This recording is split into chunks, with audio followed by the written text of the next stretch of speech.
Gözleri de.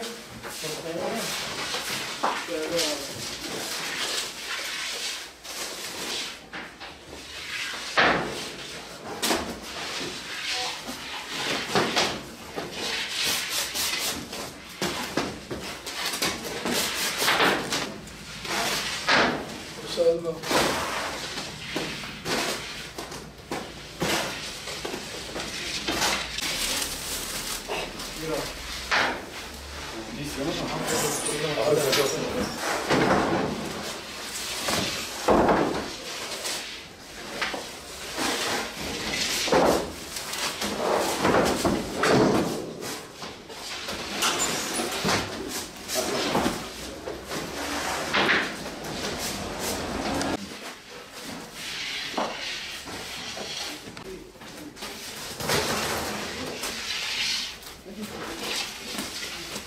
Ben 12 yaşında bu mesleği yapıyorum.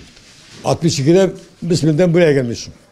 62'de buradayım. 62'den beri buradayım. Ben esnafım. Ben ustayım. Kaç kişi çalıştırmışım, kaç kişi ekmek yiyor şimdi. Daha ne mutlu bana. Yaşım 74. Fırıncılık işi. Mesleğim bu. İlk başta temizlik işine uğraştım. Yavaş yavaş usta olduk. Bir tırnakçı olduk, hamurkar olduk.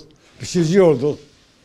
Efendim söyleyeyim, yarı gece saat 2'de beri gece gelip hamur yapıyordum.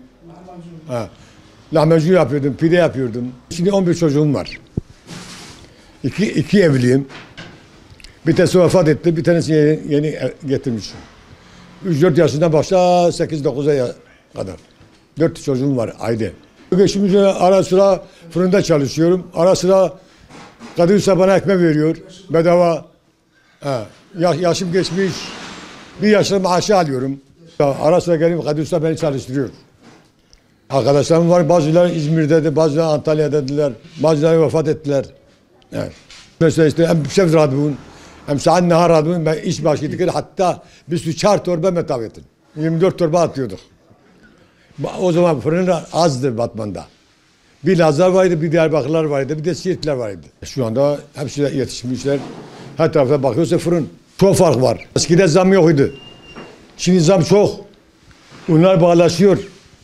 Bir torba un bizim zamanımızda 80 kağıdıydı. Şimdi çıkmış 160 milyon. Yani 72 kiloydu.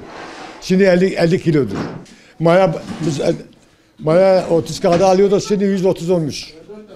Susam şimdi 120 olmuş. Yani artık odunlar 600'ü geçiyor. Çok zor olmuş geçim ha. Kere mesela biz 100 kağıt veriyorduk, 300 kağıt veriyorduk. Şimdi kere 2 milyardır, 3 milyardır, 4 milyardır. Ya geçim zor olmuş kardeş. O arkadaşlar biri olsaydı iyi olurdu. Mesela her tarafta ekip çoktu. Her tarafta ekip çok olsaydı daha iyi olurdu. Şimdi bir değiller. Şimdi biz belediye giriyorduk, bir kişi gönderiyorduk. Rayış alsın. Şimdi 100 kişi gidiyor, bir rayış alamıyorlar. Günahtır ha, fırıncılık çok eziyor. Yaklaşık 60 yıldır. Fırıncılık işine uğraşıyorduk. Çok şükür elhamdülillah çocuklarımı büyüttüm. O hepsi evlendiler. O yeter bana. Daha ufaktılar, daha 8-9 yaşında ufaktılar. İkinci evlilikte. Aziz Usta'yı bundan 9-10 yıl önce okulu bıraktığım zaman Aziz Usta'yı tanıdım.